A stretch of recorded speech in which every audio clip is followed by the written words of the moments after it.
that we're co-hosting with Samhita Social Ventures. I'm delighted to be joined today by Dr. Rajiv Lal, Chairperson of IDFC Institute's Advisory Board. James Crabtree, Associate Professor of Practice at Lee Kuan Yew School of Public Policy and a longtime friend of IDFC Institute. Abhiraj Bal, co-founder of the Urban Company. Puneet Lalbhai, Executive Director of Arvind Limited. Rahil Rangwala, Director of the India Programs for the Dell Foundation. And Priya Nayak, Founder and CEO of Samhita Social Ventures. The topic for today's session is protecting human capital. As all of us know, COVID-19 has proved to be a huge economic shock, leaving millions without jobs and incomes. Countries around the world are grappling with how to protect workers and households. This is an unprecedented challenge and will need government, business, and civil society to come together like never before. We'll begin with a conversation between Rajiv and James on the state's response to the labor crisis, on what it tells us about social safety nets in India, and lessons for how we can design them going forward. We'll then turn to Puneet and Abhiraj to hear how they're responding to the crisis as business leaders, and then to Priya and Rahil on how philanthropy is protecting the most vulnerable.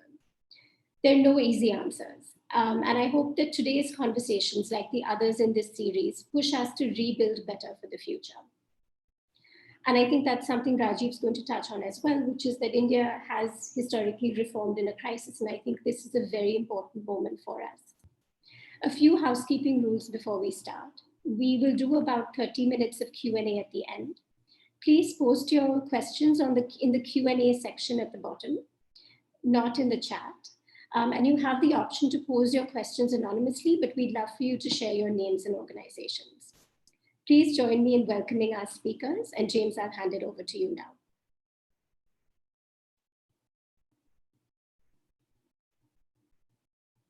Finance Minister has been speaking and outlining details of the government's latest stimulus package after the Prime Minister's speech earlier in the week. And it really does seem as if India is poised very delicately between a very challenging situation, but also a moment with the potential for radical changes in the nature of its state and economy. And so I'd like to kick off our discussion this evening by beginning this with Rajiv Lal. So, I mean, Rajiv, maybe we could just start by looking at what's happened so far. Clearly, in richer countries, it has been possible for the state to open the spending taps very substantially to provide support, not just to businesses, but also to workers in terms of furlough schemes, cash payments. That's much more difficult in an emerging market environment. But I suppose looking back over the last few weeks, as India has been enduring its lockdown and also trying to work out how to manage the shock that has come with COVID, can you give us a sort of brief sense of how you think India has managed this so far before we delve deeper into what the longer term implications of this crisis will be for the labor force and the labor market?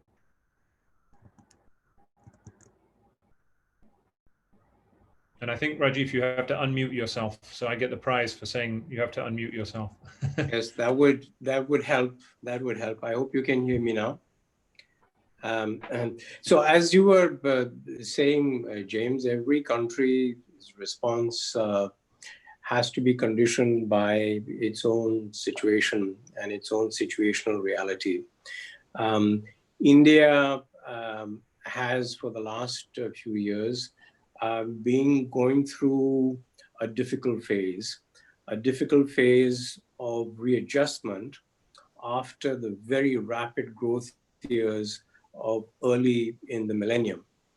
And I think that most would agree that there has been a sense of drift in the general direction of the country. And I think that there is, my own reading, is that there has been a growing tension between those who believe in the capabilities of the state to intervene, support, lead, and guide the rest of the economy, and those who believe that the state is incapable, the Indian state is incapable of so doing. And this debate has in the past been actually distorted by a different kind of vocabulary. And that vocabulary was, I think, is now an outdated vocabulary, but it's the vocabulary of the 1990s, where big state was bad, small state was good, public was bad, private was good. And I think the reality is that those distinctions are really false.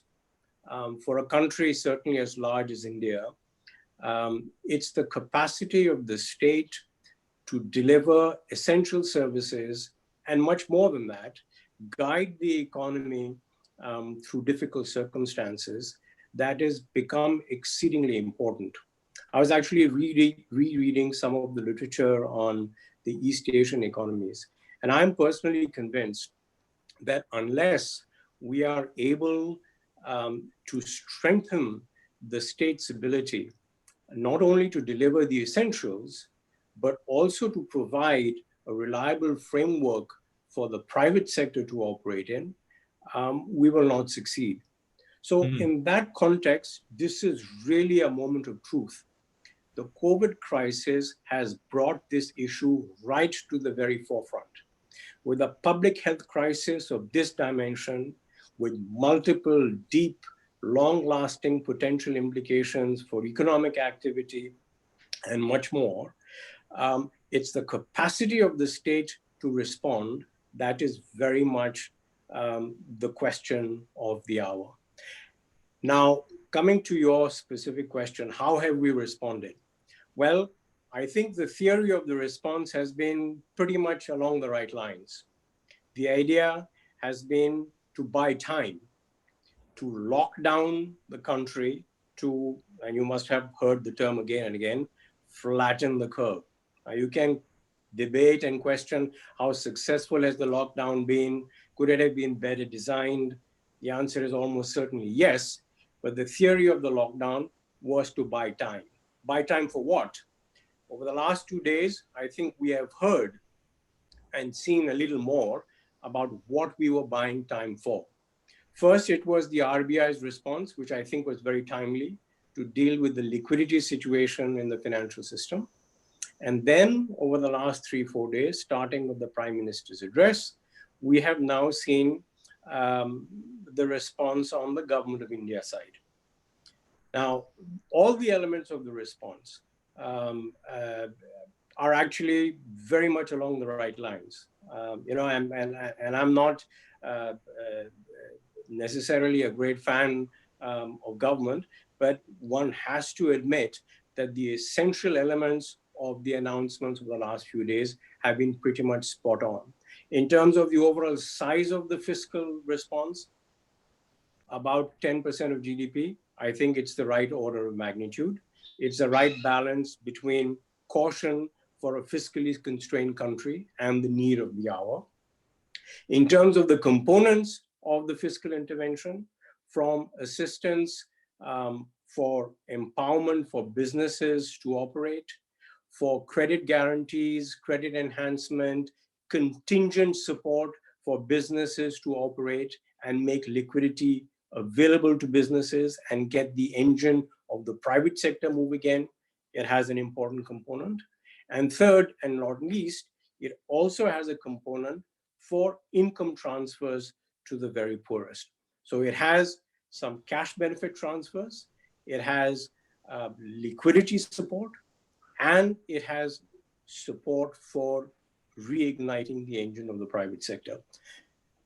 To sum up then, I think the broad direction of government intervention has been very much along the right lines. You can quibble about its execution so far, about the time it has taken, and all of that. Now the real test is whether or not the Indian state and its bureaucracy is up to the task of executing, of collaborating, and of constructively engaging with civil society to implement the very ambitious plans that they have announced. Very good. That's a terrific overview. So thank you for that. That sets up the conversation nicely. So the conversation we're going to go on to have is at least in part about the practicalities of what businesses and the state can do together. And so we're going to go on to talk about innovative responses from a bottom-up perspective.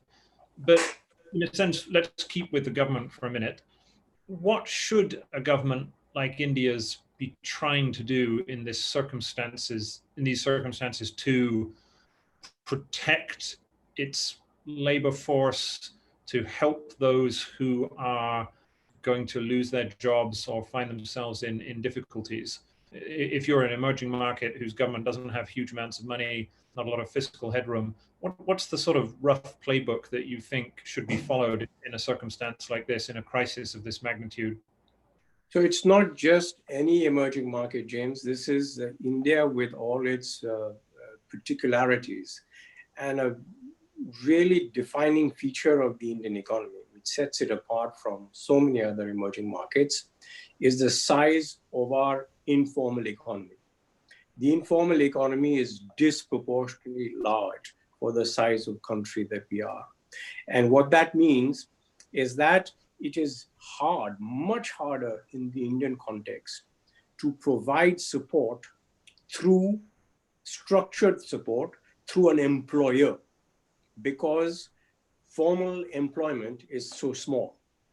And so we have to find more innovative ways of reaching out and helping a potentially fundamentally dislocated workforce. So how do we go about it? There are three components to it. One is obviously the formal sector, supporting the formal sector in ways that may not be too dissimilar from what has been done in more developed economies. So you can provide conditional support to formal sector firms for retaining people on the payroll. You can help defray provident fund expenses, for example. You can provide other incentives so that they do not, in the formal sector, let go of people that are already employed. That's one leg, and that's the smallest leg. The second one is what you do for the self-employed who are creating jobs through micro enterprises and small enterprises. If you cannot reach those companies directly, you have to reach them indirectly. And that's why the Credit Guarantee Fund and contingent support that is provided through the financial system is vital. So the idea is for the government of India to stand behind banks and non-banks who have the greatest reach into this network of job creators that are not formal in nature, to encourage them to continue lending, and not just continue lending, to perhaps even lend more than they have in the past, with some kind of cap guarantee. That's very important, and it's capped, which means that the fiscal impact of that is manageable. And because it's contingent in nature, it's a guarantee, it's a first loss, it's a risk-sharing mechanism. It has a multiplier factor in it as well. So it's not as if 100 rupees of guarantees will facilitate only 100 rupees of loans. 100 rupees of guarantees could actually facilitate 3-4 times that volume of lending to this informal sector.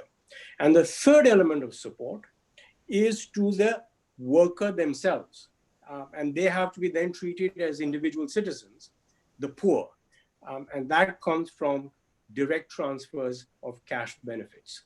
And thank God for the Pradhan Mantri Jan Dhan Yojana, which now has created, along with the Aadhaar network, unique bank accounts for so many people, that we can actually transfer cash to targeted groups in the country with much less leakage than in the past. So those are the three legs of a responsible response to safeguarding human capital and preserving jobs in the context of an emerging market like India.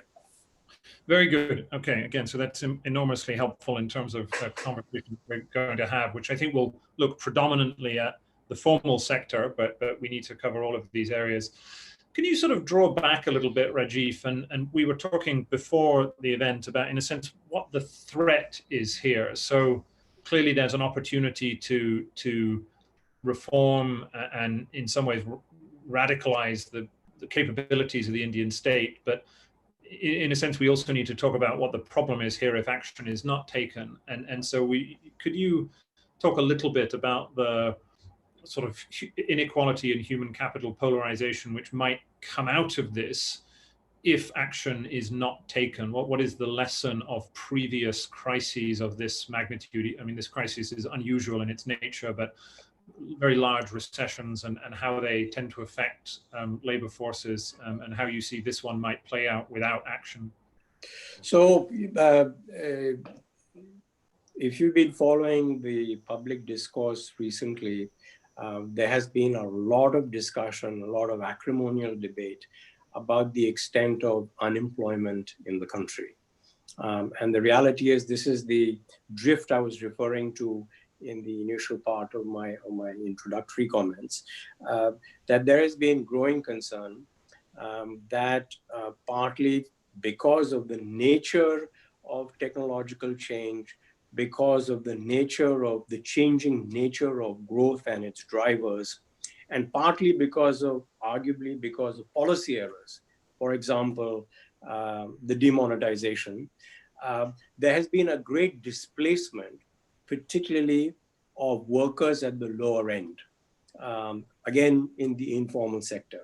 These are unskilled workers that are mostly migrant in nature, and we've seen a terrible human tragedy unfold since the pandemic broke out. And this is one area in which the government, I think, was blindsided, is the plight and condition of migrant laborers who are really wage laborers, day laborers, and for whom even a loss of a day's wages is devastating.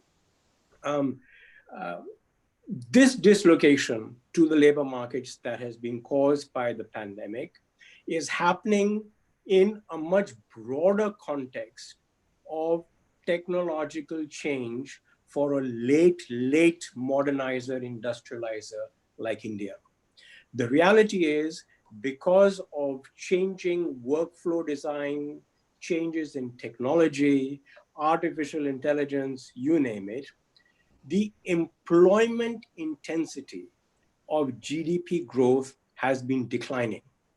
In the 21st century, for every 100 rupees of GDP growth that you create, you are creating less employment than you would have 40 years ago. So for this crisis to hit in this context, it makes the employment challenge that much larger for the country. My concern is that this crisis, like previous ones in other eras, will accentuate the cleavage between the formal sector and the informal sector. It will accentuate the wage differentials between skilled and educated employees versus the rest. And this is now going to create a much harder problem and a much more long-lasting challenge of dealing with growing inequality. So creating formal sector job, dealing with a growing cleavage in a post-industrial world, if you like, is really the biggest challenge now for managing our very disparate and divided, balkanized human capital base in our country. Let me ask another couple of questions just to close before we go over and begin to talk to our other guests. So you said at the beginning that this is a moment of truth for the capability of the Indian state. And so you, along with other colleagues at IDFC, have been leaders in the field of pushing the concept of state capacity as a useful way of thinking about India's development dilemmas. Now, you might say it would be terrific if India had a state with higher capacity, but it doesn't. You've got what you have, as it were, to get through this crisis. You can't sort of start again. So what can, how optimistic are you about the question that you posed at the beginning about the capacity of the Indian state to deliver some of the things that now need to be delivered? And if you aren't that optimistic about that, is there anything that can be done about it, given the crisis is already upon us? Well, I have, as a Indian, I have no choice but to be optimistic. If we are not optimistic about a country of our size, then it's a sorry day for humanity in general. So we have to keep fighting, but not to gloss over fundamental issues. The points you raise are very valid. I have been not to be embarrassed about it, but I've been afraid that over the last 30, 40 years, state capacity in India has been diminishing. And that, ironically, at a time in our evolution when state capacity needs to be much more sophisticated than it has been in the past, it has become less capable, less capacitized, and less able to function in an effective manner. That said, I don't have hard empirical evidence because I don't think the research has been done as yet, but I have a number of anecdotes that give me the optimism that I hang on to. I don't think in India it is a crisis of capability. Compared to most other emerging markets, certainly compared to less developed Asia, and certainly compared to Africa, even compared to many parts of Latin America, I would say that the bureaucracy at all levels in our country has much greater capacity than most other emerging markets. Just the anecdote, you recall there was this somewhat prestigious case study from Harvard University about the Kumbh Mela. And the Kumbh Mela is supposedly the largest gathering of human beings in any context. It's the largest administrative challenge that one could face. Yet, the Indian state bureaucracy, in the heart of arguably one of the most chaotic states in the country, in UP, is able to manage the Kumbh Mela very successfully. So right. It speaks to raw capacity to actually administer. I think the problem that we face is that we have strength and capability and arguably too many resources in the wrong places and not enough in places that we really need. So right. We don't have enough capability and capacity in public health. We may have it in something else.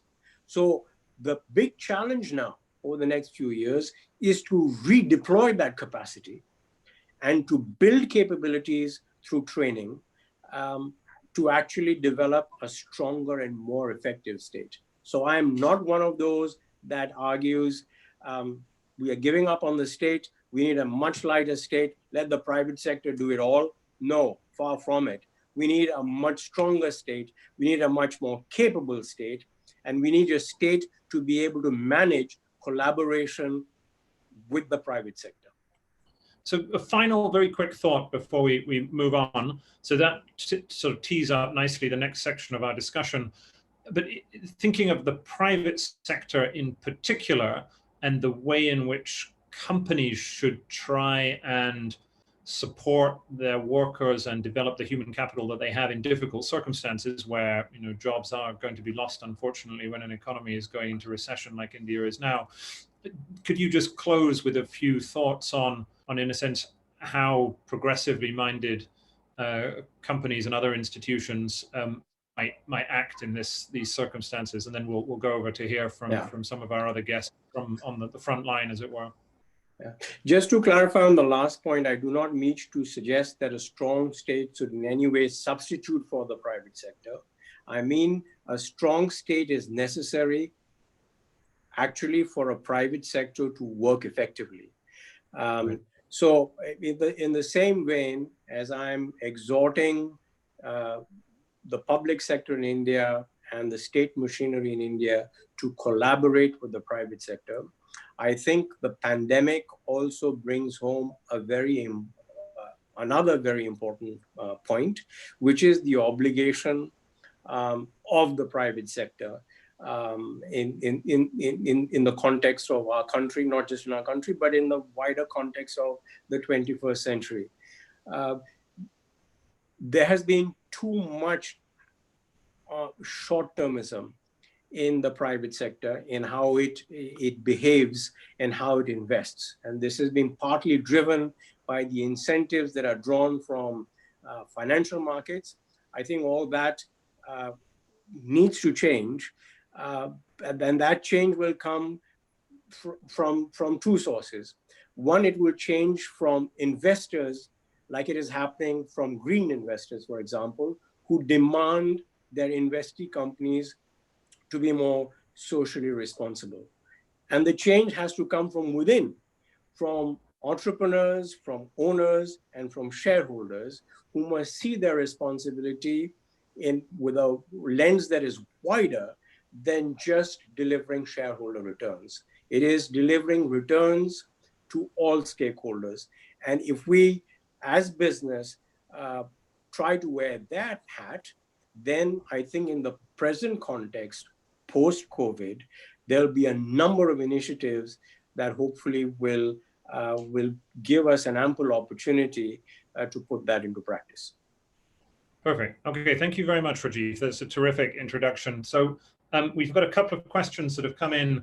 There are some 200 of you on this event this evening, so we're not going to be able to answer everybody's questions, but please, if you do have questions, then leave them in the chat and we'll have time at the end to go to people's questions. But let me turn now to our other guests this evening, who we're going to go to in turn, and I'm going to have a conversation with each of them about, in a sense, how this looks from the front line, or rather, I'm going to have a conversation with two of them, and then I'm going to hand over to Priya.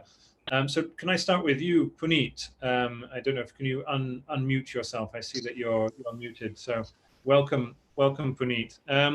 So just for those who don't know your company, Arvind, maybe you could just give a little introduction to yourself and in a sense how you are seeing the effects of the COVID lockdown on your own organization and its workforce. That would probably be a helpful way to start, and then we can go from there. Sure. So Arvind is a large vertically integrated player, predominantly in the textile supply chain. We employ a little over 50,000 people, and we've been around for around 80 years currently. And we're both very exposed to the world market and the Indian market. I would say that the textile industry would fall in the upper quartile of industries in terms of heaviness of impact. In other words, we've been impacted very significantly. I think we fall just below hotels, tourism, and air travel. In that, number one,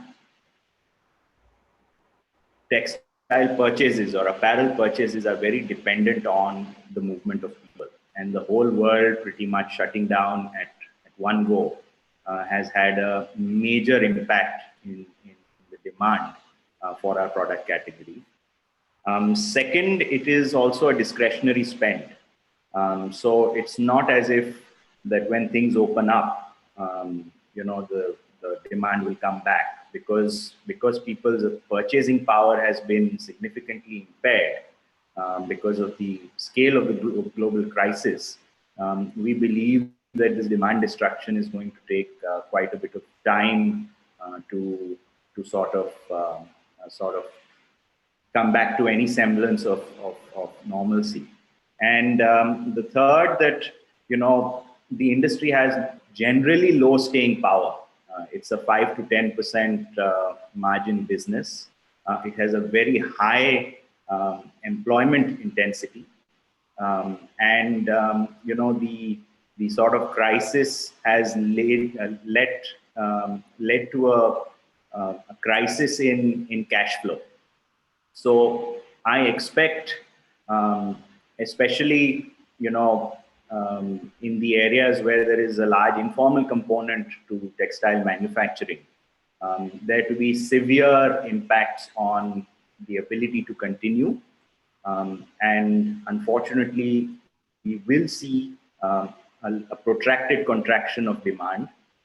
And so accompanying it, I find it very hard to imagine a situation where there will not be significant job losses just because everybody is contracting.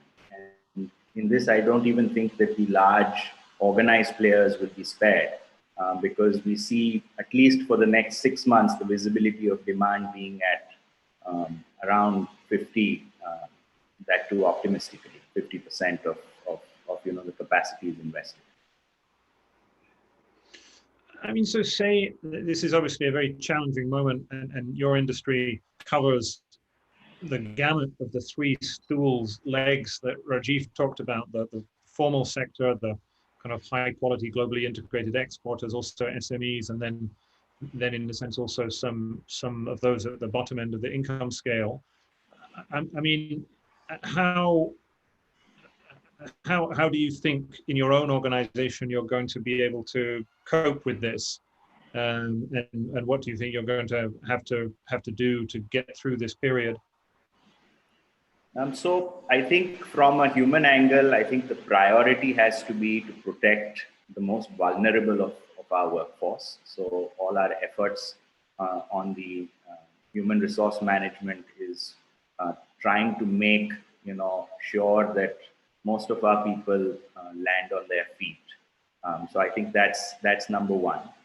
I think number two, you know, it will require a shift in mindset, a focus from growth and volume to changing to, you know, focus on efficiency, focus on taking advantage of pockets of opportunity, and you know, sort of generally focusing on quality and downsizing the organization. So that's definitely an unpleasant reality that we will have to deal with at some point in time.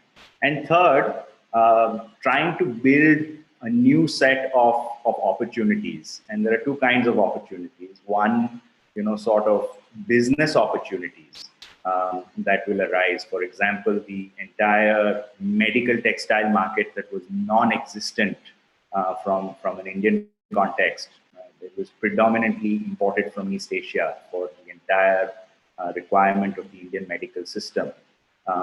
We have been able to, in a very short period of time, localize that industry. And that is a silver lining that's going to save many hundreds of thousands of jobs in the short term. So new opportunities is one area to focus on. And the second opportunity area to focus on is to develop creative models that actually positively look to outplace people.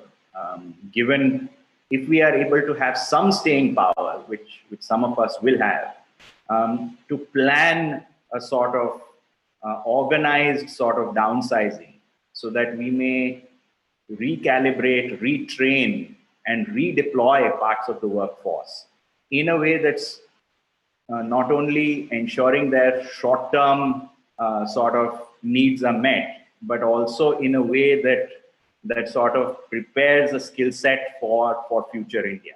So I think focusing on these 3 or 4 sort of bullet points is going to be a focus area for our company.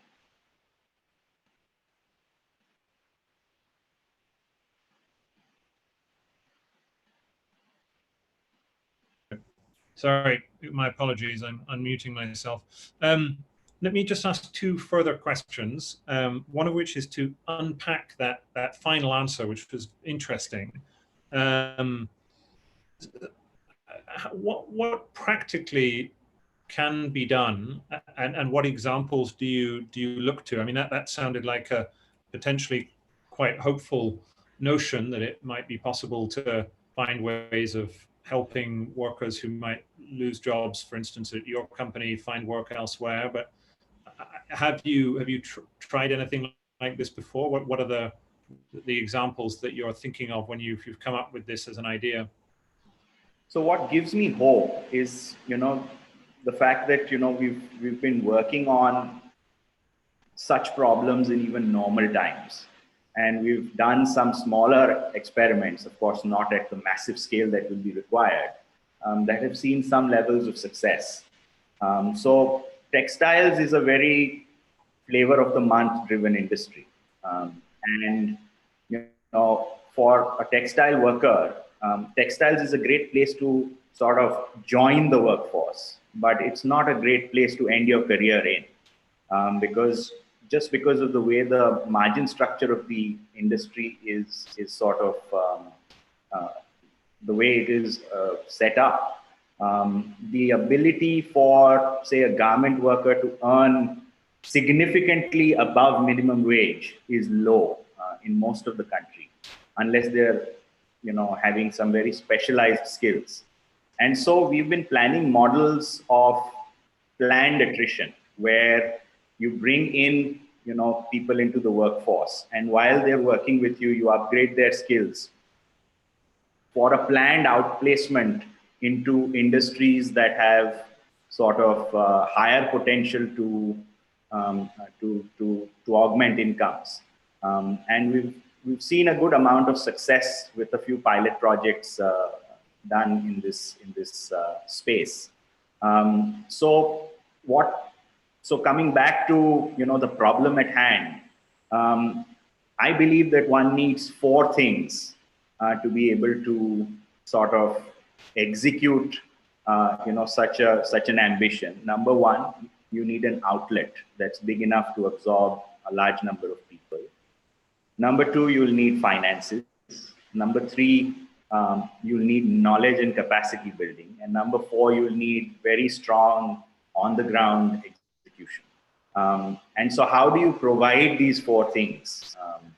And the way we're looking at it is we're looking at clusters where we see in the textile industry where significant amount of job losses are likely to happen. And we're picking places where we know, and we're picking places where we would be able to address outplacing some of our own workers, along with a lot of other industries that perhaps have even lesser staying power than us. And let me talk about the four aspects in a little more detail. So in terms of outlet, the big human tragedy that we've already talked about, large-scale migration and the plight of that has also left vacant spaces, especially in places like Gujarat. The chemical industry and the pharmaceutical industry, where migrants played a very strong role in manning those jobs, will for the foreseeable future will have a labor shortage. So so that could provide an outlet, and we're working aggressively to see if we can find more such outlets, which can, if the retraining is successful, absorb a lot of people. Coming to money, each individual company's ability to put forth funds in a time where capacities have been slashed or demand has been slashed by 60-70% is small. But collectively, if we can build a pool of funds and attract donors to such a cause, it could solve the fund problem. Coming to knowledge and capacity, it's again about sort of driving a network of individuals that can come in with the aspects around retraining, about coping with change, about making that whole process as smooth as possible. And then lastly, about execution. So in our case, we are selecting areas where we already have feet on the street, where we already have been working with those communities, where there is a high level of trust and where there's a high level of track record in executing social projects. So if we can bring all of this together, and to be able to do it at a country scale is a very daunting challenge. But I think at least with this cluster approach, we should be able to address some pockets of high amount of stress and try and alleviate it to the extent possible. It's not a pretty situation, but this is the attempt that we're trying to make at this point in time. Okay. Thank you, Puneet. That's terrific. So that's a sort of chastening view from the front line, but also some interesting ideas about what can be done about this, which is the purpose of our session today. Let me turn to Abhiraj, who I see is suitably masked wherever you happen to be today. So Abhiraj is joining us from Urban Company, and I think you're going to talk through a few slides before we begin. So I don't know if you want to share your screen and then take over from there, and then I'll ask you a few questions once you're finished with that. So please do go ahead. Abhiraj, welcome. Thank you very much, James. Thanks for inviting me. Yes, I do happen to be in office, and that's the reason why the mask is on. For those of you who are not aware of what Urban Company, formerly known as Urban Clap, does, we are an app and a website to book home services, any and every type of home service, ranging from plumbing, carpentry, electricians to beauticians, barbers, etc. And at the back end, we work very, very closely with our service partners to offer them training, certification, loans, insurance, and a whole host of other enablers to help them succeed as micro entrepreneurs on the platform. There is no formal employment relationship between us and our service partners. So each of them is an independent contractor working on the platform, similar to the model that Uber cabs might have. And sort of through the next few slides, what I'm going to talk to you all about is, as the COVID-19 pandemic unfolded and we entered lockdowns, what was Urban Company's response, and how did we react to the situation, not just towards our 1,300 odd full-time employees, but also towards the broader family of close to 25,000 service professionals who depend upon Urban Company for their livelihood. To give you all a sense of the scale of the platform and the size of our company, in the last fiscal year, we facilitated roughly 1,000 crores worth of transactions, and our revenue, which is earned through a commission that we take on every order, was a little more than 200 crores. So we typically keep about 20% commission. And that'll put things in context when I talk about some of the fiscal programs that we put in place to help our service partners. So if I could, so all of this together, we called Mission Shakti.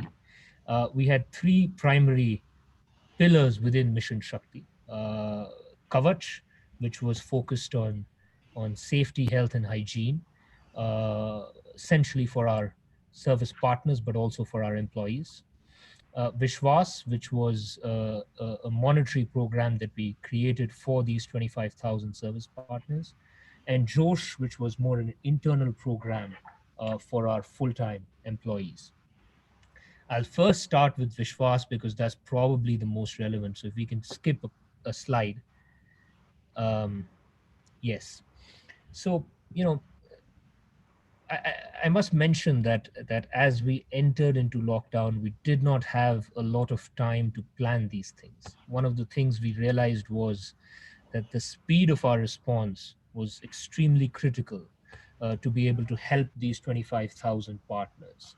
So, one of the first things we did was that we put together an interest-free loan program for all of our partners, and we put aside roughly 11 crores, of which we've already given out 8.5 crores to over 17,000 partners. And this was sort of a no questions asked, 0% interest loan that we gave out to them.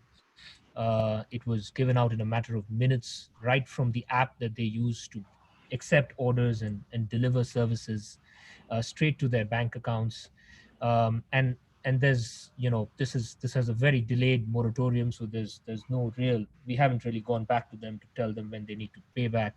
The expectation is only once earnings resume can they slowly pay this back to the platform. So that was one of the pillars of our monetary support. The other thing we did was that, at the start of just before every financial year starts, we have certain subscription programs which run, and this is how we recognize part of our revenue.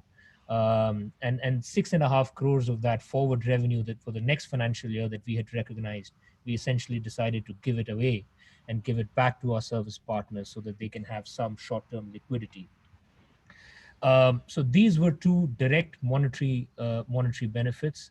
Beyond this, we also created a relief fund where the employees and the founders of the company contributed about 1.5 crore to help the most impacted partners. The other thing we did was that we put together a COVID-19 health insurance and income protection plan. And this is over and above all existing life insurances and health insurances that every service partner of the company has anyway. These aren't mandated by law. This is something that Urban Company does as a goodwill gesture.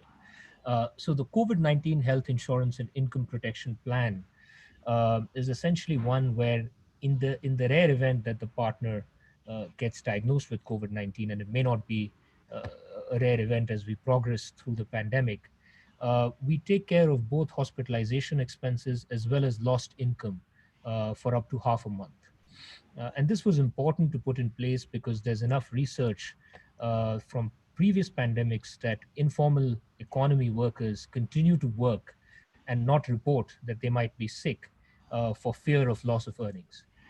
But even unlinked to COVID, we put in place something called the Suraksha Holiday Grant, where even if you have a minor cold or a cough, you can report it to us and we will ask you to self quarantine and start paying you to self quarantine at home, and then ensure that you get a doctor consultation online, and eventually you sort of if you're tested positive for COVID, you get this insurance. So this was sort of the sum total of our immediate monetary response. Across all the initiatives we put in place, this was roughly about 20 crores or so, which is about 10% of our annual revenue. Um, if I go back to a slide now to talk about Kavach. So Kavach was, the second important program that we put in place, and we can skip a slide to the next one, please. Thank you. And as part of this, as lockdowns, progress from lockdown 1 to lockdown 2 and now lockdown 3, some of our services started to resume. These were more essential home repair and maintenance services. And we knew that at some point, all of our services will resume. But how do you ensure that service partners who are going back to work are safe and they continue to be protected, and you minimize the risk as much as possible? There's obviously no zero risk anymore, but how do you minimize the risk and protect the health of both the service professionals as well as your end consumers? So that became Project Kavach for us. As part of this project, we launched a fairly massive program to distribute PPE to our service partners. This includes masks, gloves, eye protection, sanitizers, thermometers, etc., etc. We've already given out PPE worth about 2.5 crores, and this is a monthly amount that we're spending. So we expect through the fiscal year to spend another 20 to 25 crores just on PPE. The second thing we did was we put in place a health and safety training program, which was an online training program for all our service partners to undergo. And only when they complete this 7-day virtual training program can they resume work again. Mm-hmm. And the third thing we did was, which I've already spoken about, was the Suraksha Holidays Grant. Apart from this, there are a bunch of other safety protocols, which I won't delve deep into. And a combination of this safety-related Kavach program that we put in place, as well as Vishwas, has meant that, and we've tracked this by speaking with partners as well as through the location data that we have on our app, only about 15% of our base has dislocated. Compared to, this sector and this economy has, in the last 8 weeks, seen almost 50 to 60% dislocation and migration. Um, but the immediacy of our response has meant that many of them decided to stay back because they could trust that the company will continue to look out for them. Now, obviously, these aren't enough, and we will continue to be nimble to see how things evolve and try and do the best we can in the times to come. For example, our initial COVID-19 insurance was only valid till June of 2020. We have now gone back to our insurer and extended it till June 2021. So we will continue to be nimble and see the best format in which we can adapt and look at situations, including retraining some of our service professionals to new lines of businesses. Like in the cleaning category, we used to have a very large home cleaning business, which is now significantly impacted. We have retrained almost all that staff towards disinfection and sanitization for commercial setups, which incidentally is taking off. So we are doing many of these things to just ensure that we can continue both the lights on for our own business as well as continue to support the extended family of 25,000 service partners that we have. Super. That was a great overview. Can I just ask one follow-up question, which links to something that Rajesh said in the beginning before we move to Rahil? So your company works in what a lot of people would understand to be the gig economy. This is obviously a very new development, and it provides certain opportunities and also certain, I don't want to say threats, but certain challenges. Some people might look at the things that you've done and see a lot of innovation and flexibility. On the other hand, there are others who say that workers in the gig economy are, in some sense, more vulnerable than those who might work in traditional industries like textiles. I wonder, could you just give a kind of perspective on how you think this new model of employment fits in, given what Rajiv talked about the danger of rising inequalities in the aftermath of COVID and those who are, in a sense, in a less fortunate position being most vulnerable? Well, that's a good question, James, and as you can imagine, is one that we've internally thought about a lot. Before I answer that question, I think it would help to give you a few statistics just to set context. So, the average earnings in the segments that we operate in India, which is plumbing, carpentry, cleaners, salon, beauticians, etc., is typically between 15 to 20,000 rupees a month. At max, maybe 25,000. Which is anywhere from 200 to $350. The average on the urban company platform, net of commissions and net of travel and net of any expenditure that the gig worker undergoes, is almost 2x of that. It hovers between 38 to 40,000 rupees a month. And there's no real upper ceiling. So the more you work, the more money you make. And the reason is that historically in the setup like India, where these industries are very informal, there are often many middlemen in the service ecosystem who end up taking a significant share of the value compared to what they contribute.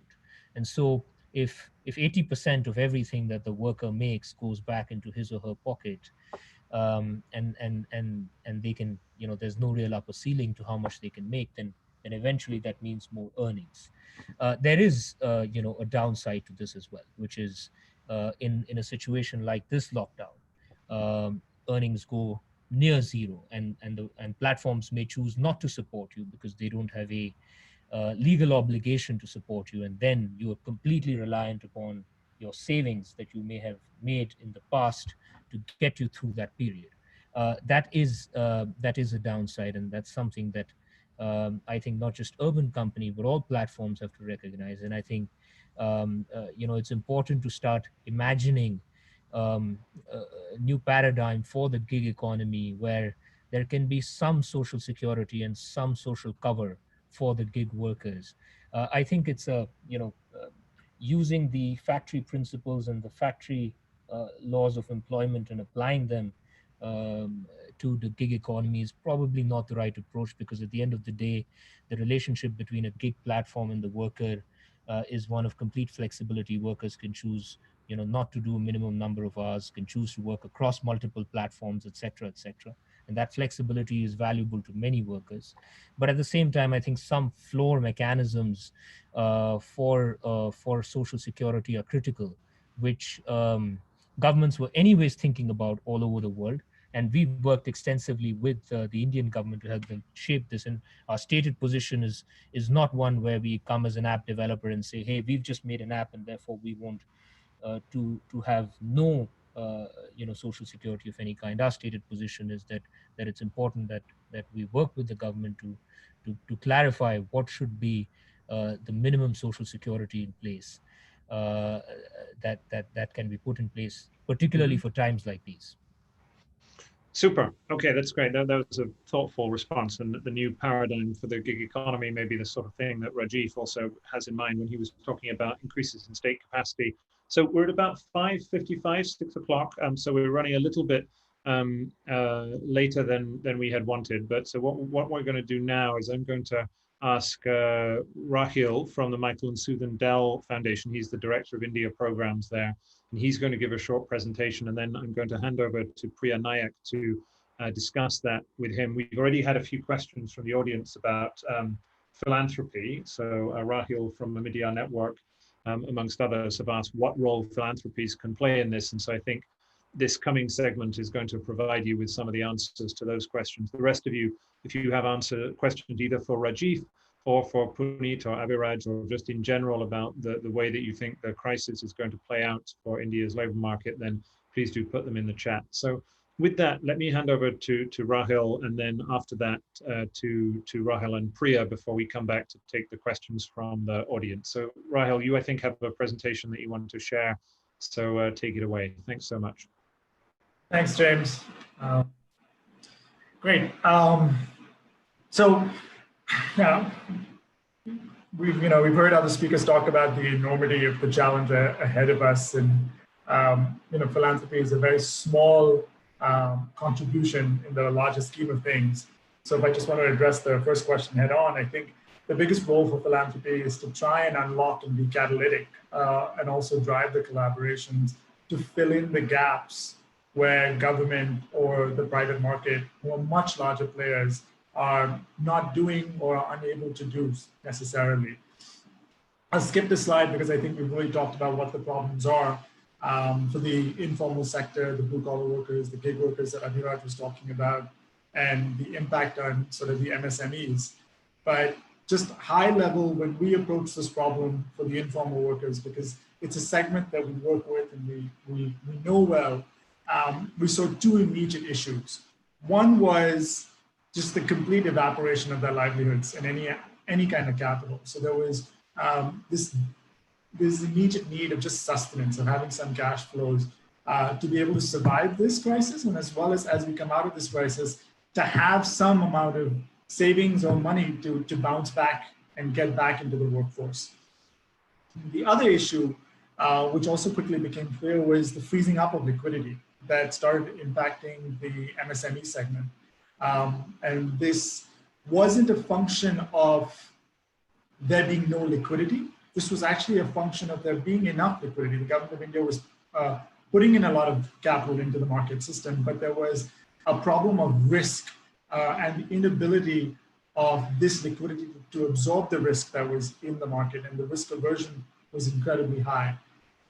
So we tried to think about what's the best way for our philanthropic capital to make an impact and maximize the kind of leverage for each dollar that we invested. And we've committed up to 20 crores to these two funds, or these two road to recovery structures that I'll talk about. Just go to the next slide. The first one, if you go to the next slide, please. The first one is something which is a liquidity fund that we're doing in partnership with GAIN, the Impact Investors Council, and it's anchored by Northern Arc. And the idea of this fund is, how can we unlock commercial capital to restart the credit cycle? It's a fairly simple pooled fund structure where philanthropic capital can absorb up to 30% of the risk almost in the form of an FLDG, that can incentivize and bring in commercial capital to start re-lending to NBFCs. And we've seen now, in recent announcements from yesterday, there is sort of also the government of India is putting in some of their own weight behind some of these credit mechanisms as well. Our objective over here would be, how do we make sure that this liquidity is going to NBFCs that are really addressing the micro entrepreneurs, really small businesses that sometimes are always at the end of the line when it comes to accessing some of this capital that is now being released into the system. We've had conversations with a number of stakeholders, and it's exciting to see that how we can combine both commercial capital and philanthropic capital to have a much larger impact through a liquidity fund such as this. So this is one of the two funds that we're focused on. The second one, we'll go to the next slide. The second set of funds is around trying to just provide sustenance. And this is very similar to what Abhiraj was talking about. How do we get very cheap capital into the pockets of informal workers, gig workers, even micro entrepreneurs? And similar to the first, which was targeting commercial capital, the sustenance fund that we're talking to an NBFC about is trying to get in impact investors, DFIs, who are not looking for a return on their capital, but just looking for return of capital. So just their principal back. But again, there is a significant risk aversion. So how can philanthropic capital again play some amount of incentivization and absorb the bottom of the first loss of that risk, between 20, 30%, to get in near 5 to 7% cost of capital kind of interest rate loans to these informal workers. The idea over here is, again, to try and get them a moratorium, very low cost capital, something that gets them through the crisis, and as their livelihoods come back onto track, that enables them to start repaying these loans. We're targeting informal workers, gig workers, and it complements the first liquidity fund in the sense that this is attracting a different form of capital, which is much more philanthropic in nature compared to sort of the commercial capital, which would be much more applicable to the liquidity fund, which Northern Arc is anchoring. Similar to this commercial model that we're working with Shubh Loans, we're trying to also see how can we unlock some of the CSR and grant capital in the form of a returnable grant pool.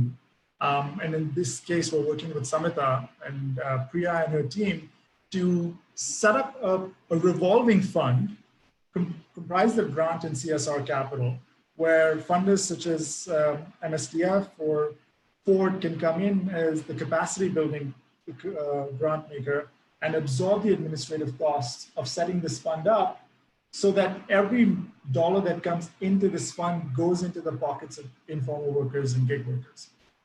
The idea of this is very similar to a scholarship, where it's set up in the form of a returnable grant. So when someone is back on their feet, they have the ability to repay. And then this revolving fund can be then reused for further COVID relief activities. We're hopeful that this fund, in partnership with some of the other stakeholders that we're talking to, can get to a size of around 75 to 100 crores. And we'll be able to unlock significant capital across these three types of facilities to ensure that the micro entrepreneurs and the informal sector workers can get access to capital and get back on their feet and have the ability to bounce back as we come out of this pandemic crisis. Hopefully, we'll see how lockdown 4.0 goes.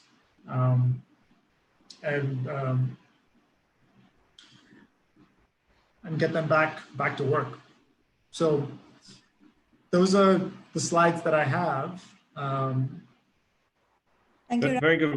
Let me turn over to Priya now. Priya, do you want to go ahead? Thanks, James. Rahel, if you could just talk a little bit about how will you ensure that this money reaches those that need it the most? And is there enough flexibility built into all of these funds to ensure that it's responding to the use case that Abhiraj talked about, the one that Puneet talked about, because each of these types of workers have different needs, they're functioning in different contexts. Their ability to recover is also very, very different from each other. So tell us a little bit about reach and efficacy. So, when we started this conversations with different stakeholders, it was very important that we keep the operating expenses of this low. And if the administrative overheads of managing this fund, managing the collaboration across different stakeholders was high, it would defeat the purpose of attracting a large pool and making sure that this goes to those that most deserve it. And in the case of the fund that we're working with you on, let me just take that example. It's been critical that we find the technology partners and the fintech sort of platforms that already exist and leverage their capability and capacity to administer this fund. In the case of the Samhita Fund, we're working with SuperMoney. SuperMoney is a fintech platform that already lends and has an extensive relationship with informal workers, works with a lot of these platforms where informal workers get access to jobs and opportunity. So the cost of acquisition really is very, very low. The cost of administering the capital and the direct benefit transfer almost in the form of a returnable grant is very, very low. The form of managing, monitoring, and collecting is also very, very low because we're working on an existing infrastructure. We're not building anything new. These funds are, all three of these funds are designed in a way that if there are aggregating pools where these informal workers can be easily accessed through these aggregating pools, then they can be plugged into any of these facilities. Whether it be an NBFC that works with a liquidity fund that has a massive customer base of micro entrepreneurs, whether it be a fintech platform or a gig worker platform that can then plug into the SuperMoney platform. The idea has to be that we keep the OpEx low, otherwise it tends to defeat the purpose. Your second question on how are we being flexible? I think on the flexibility point, it's important that as we've set very, very simple guardrails for this. So it's a very broad tent that we're building over here. It's not meant to only focus exclusively on a geography. It's not only meant to focus exclusively on a sector. It is sector agnostic, it's geography agnostic. I think if someone has a gender focus, I think that we can accommodate that in the structure.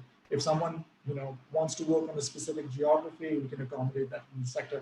As long as the workers that we're talking about are easy to access, the cost of administering the funds to them is relatively low, I think then the model works really well for them. Thank you, Rahel. And just to sort of add and go back to the examples that Puneet and Abhiraj gave.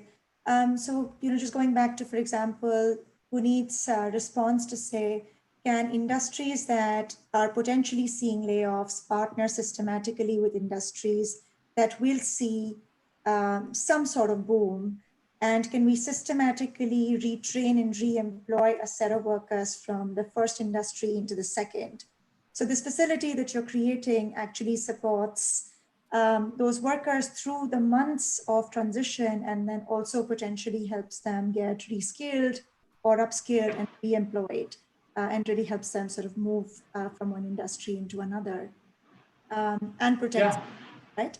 And hopefully repayment also happens once they have a secure job and can then start repaying. So a lot of flexibility even built in terms of repayment itself.